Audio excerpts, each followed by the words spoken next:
Hey Internet, Lunchbox5930 here. We're at Book Off. Where is it? It's somewhere behind me. I don't know where it's at. For the monthly Book Off pickup. If this is your first time on the channel, this is the monthly series where we go to Book Off, see what's there, see if there's anything I could recommend and anything I could pick up. And today we are at the Costa Mesa Book Off. So let's head on over and see what we can find. What is sad about this Book Off is that they don't take Japanese books anymore, and I do have like a lot of Japanese books. Starting off at the PlayStation games, I actually don't have a PlayStation, but I do have a PlayStation 2 that we might be playing on stream. And here we have Final Fantasy Origins, which contains Final Fantasy 1 and 2. It's a green label.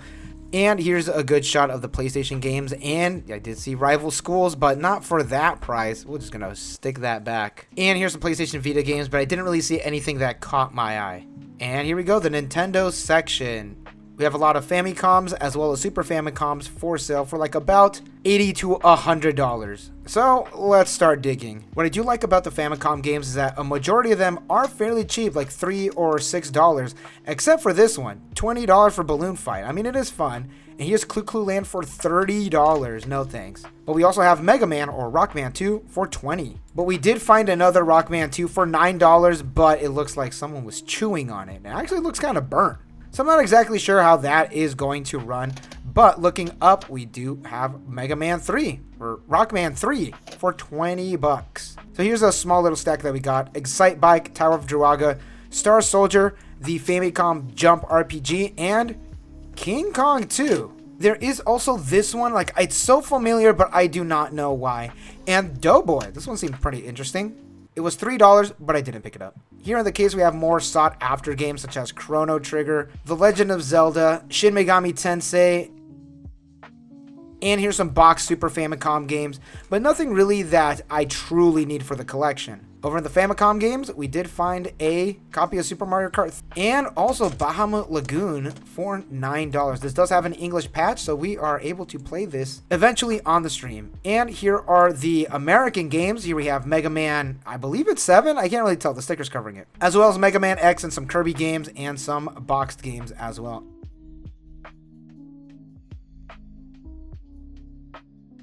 And a Star Wars game in a classic packaging. And headed over to the loose figures, I am still looking for that one cheerleader Rimuru, and I refuse to pay full price for it. There are a lot of Mikus, that same art style Miku.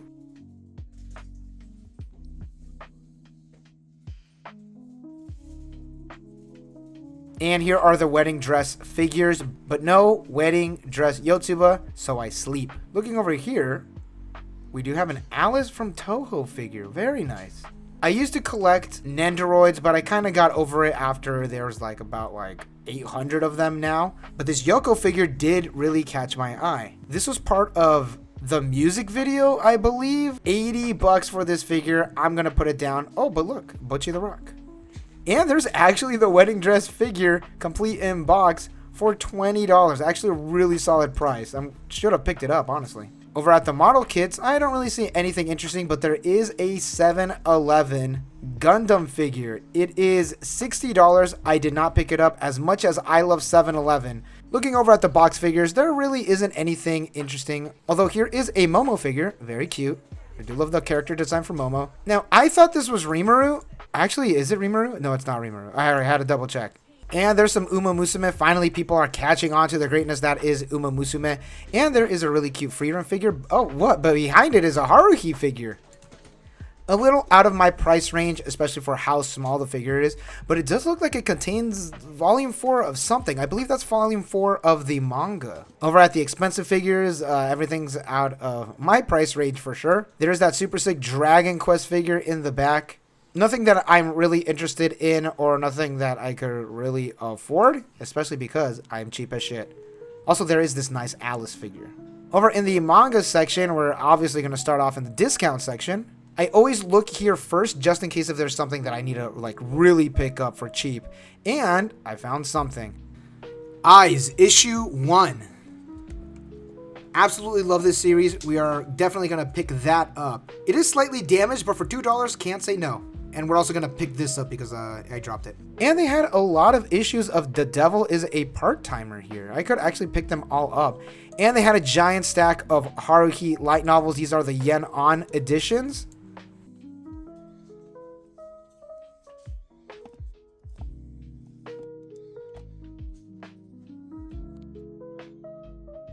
And Toradora number 10, which is the last light novel, I need number 2. Here's the Alia light novel for $30. But here's bottom tier character Tomozaki for $5. And over in the manga proper, here is 20th Century Boys, one of my favorite mangas of all time. If you haven't read this, you have to read this. And here is Akane Banashi. This is getting an anime, but I don't know how that's going to translate to the English market because the jokes, traditional Japanese storytelling, I don't know how that is going to translate to the Western audience. Here's Blood on the Tracks. I actually did started reading this manga because I saw it on Twitter. And I was not able to put it down. I believe I'm on chapter 60. It is a fully completed story, and it is a very quick read. Very, very creepy as well. Highly recommend this, especially because it's Halloween. And $10 a volume, not bad. And their city and Cheese Sweet Home, very nice. And a single issue there as well.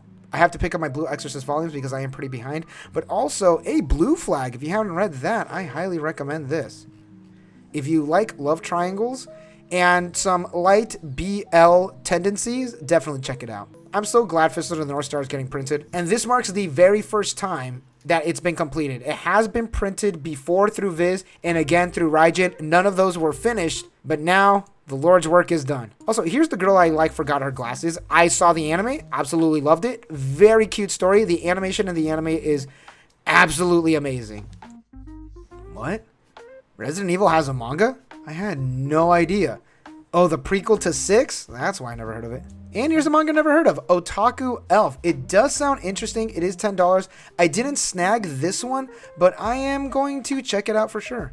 And here is the display case at the very end. They do have a Sega Dreamcast for $150. I should have picked it up. They also have a boxed Super Famicom and Famicom. And we're back in the office, aka my apartment. So let's see what we got over at Book Off. We're going to start off with the video games first because I actually got a lot of stuff. And on top of that, I'm going to Japan. I could have just bought this there. All right, so first things first, we got Mario Kart on the Super Famicom. Now I do have a Retroid 5, so I'm able to play this. And, you know, a majority of the game, you don't really need to know the Japanese language. So got it for $3. So great, great, great. Here's a game that I never heard of, but the cover looks pretty cool. It is Star Soldier. It is made by Hudson 86, Famicom game. There's some writing on the back. Can't make that out. I think there's a name there.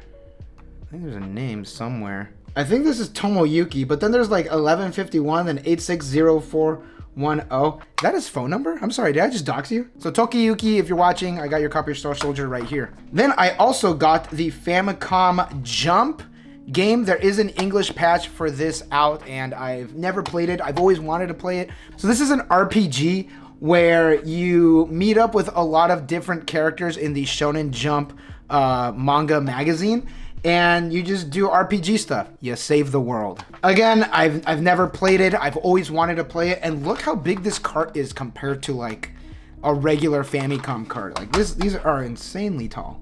And that's what I love about the Famicom as well, that each company had its own different cassette style. So like this is the Bandai one, this is like the really long one. And then the next one, I did play this on stream. King Kong 2, Akinori. Akinori, if you are missing your King Kong 2, it's in good hands, don't worry. Unless you want it back, $20. So we did play this on stream, and like I've mentioned about the different cassette styles, this is the Konami one. It has like the top label, and then the standard like Famicom one does not have a top label. This should have been the standard. The NES has them, and also there's a hole in it. I don't know why. Like, why is there a hole in it? Anyways, I grabbed all of these games. I thought this was $3. It is $20. But I forgot to mention, $3. So those are all the video games. And let's go over to the manga and the light novels. I got a pretty decently sized stack. Let's start off with the Girl with the Sanpaku Eyes. It's a comedy romance manga. It is in full color, which you don't really see nowadays in manga. This is published by Dempa Comics, and I believe it is in the Square Enix magazine, wasn't it? Yep, serialized in Gangan Pixiv, which is part of Square Enix. It looks really cute. I really love the art style, so we're gonna check it out. Maybe I'll do like a quick review of it. Maybe that's something we'll do on the channel. I don't know, I'm still figuring it out. Got this for $10. Very cute. MSRP is $16. Yeah, you saved $6. I am so excited that I saw this. This is volume 2. I don't have volume 1, but The Daily Life of High School Boys. This thing is so funny. Absolutely love Daily Life of High School Boys. It's one of the animes that I recommend a lot of people to watch, but it's more like hit or miss when it comes to like the comedy. I guess you had to be a high school boy to truly appreciate like the absolute insanity that is this manga. The comedy is more centered towards like Nichijou-ish, kind of like that weird random, but it's very grounded as opposed to Nichijou. Like no one's pile driving a deer in this. It's very silly, very funny. I highly recommend The Daily Life of High School Boys, the anime and the manga as well, because I literally finished this as soon as I got home. This is published by Vertical Comics, and it was published on Gangan Online, which is Square Enix. So it's similar to the girl with the Sanpaku eyes. One of my friends, shout out Handtrap TCG, super into Kamen Rider. Unfortunately, I bought the Go Ranger one. So before Power Rangers, there was Super Sentai, Himitsu Sentai, Go Ranger. This is, I believe, the first one. It's a classic manga drawn by Shotaro Ishinomori. Now, I'm not well versed in my Super Sentai lore. I do know that, you know, Super Sentai was the basis for the Power Rangers that we got here in the English market. But I don't know if the manga came first or the show. I'm almost certain the show came first and then there was a manga adaptation. So this is the entirety of the run in this book. It is in black and white. It is that very traditional 70s anime style that I absolutely love. Wait, he did Cyborg 009? And he also made Cyborg 009. That's nuts. So shout out Shotaro Nishimori. So this manga was published in Shogakukan's Weekly Sunday. That I do know. That is the home of Detective Conan. Ishimori was a prolific manga creator. When the Himitsu Sentai Go Ranger TV series went live in 75, Ishimori created the manga to run concurrently with the show. So it was going at the same time. So there was no quote first. I'm very interested in reading that. I would love to get more into Super Sentai as well. $10. MSRP is $25. Wow, I got a really good deal on that one. Here's another good deal that I got. I got volume 1 of Eyes. It's, yeah, there's a little stain on there. Let the record show that stain was there before me. Hope it's water. I got this for $2 because of the stain. I absolutely love this manga. If you have not read Eyes, it is one of the best love stories ever written. Okay, I will not go on record saying that. We're gonna cut that part out. But it's really good. It's really solid. The first instance of me like being exposed to Eyes was actually during the, I believe it was the Shonen Jump DS game. I think that's the first time I've heard of Eyes. But Masakazu Katsuda, prolific manga author. Before this, he had Video Girl Eyes, and then after this, he had Zetman. Amazing art, amazing art. Draws, the character designs in these are absolutely incredible. It's a heartwarming story. Absolutely love it. I read this in high school and I was like, I feel it. Great art, highly recommended. For $2, just for a little stain, sure, why not? And it's volume 1. I have volume 2 and volume 15. I'm really out of order. Mainly because I'm picking them up in, you know, used. Because Eyes, unfortunately, isn't like the most well-known series. There wasn't an anime. I believe there were a couple OVAs that are okay. Would have liked a full anime series, but, you know, it's 30 years old now, so I don't think it's gonna happen. This was originally published in Weekly Shonen Jump. Almost done. For $12, we got The Wavering of Haruhi Suzumiya. This is book 4? I think this is book 4. So I have the first couple volumes of the light novel. This is not the manga, it's an actual book. I read books. And they're the, like, American covers. Let me go get it real quick. Whoa, jump cut. Like, here is the first volume. This is the original pressing, the collector's edition. The exclusive hardcover edition is just, you know, the volume 1. So originally it was published by Little Brown Books with through Kadokawa Sneaker Bunko's imprint, and this is what the covers look like. They made it very, I don't know, safe, I'd say. Like they're trying to get the YA audience into this, which like, yeah, it's Haruhi. Like, so these are all published by Little Brown. Very interesting, I will say. Very interesting that they went to do this. But it does contain like all the images and everything. Like it does contain like the color pages like in the back. But now that I believe Yen Press has the publishing rights, they're doing the regular light novels. I am curious to see if this actually like had an increase in sales, like changing the covers. Well, either way, this is the one that I was missing, and as you saw like in the footage, Book Off did have like a lot of them, but I didn't plunge and buy them all, just got the one that I needed. And then finally for $5, I got bottom tier character Tomozaki. Never heard of this, but it was $5 because the cover is slightly ripped, slightly damaged, but it does sound interesting, so I'll read it and I'll let y'all know. Fumiya Tomozaki is one of the top gamers in Japan, and in her expert opinion, the game of real life is garbage. Hey, right? No elegant internal logic, horribly balanced, you can't even choose your fighter. No, some people are just born in the bottom tier, and he's one of them.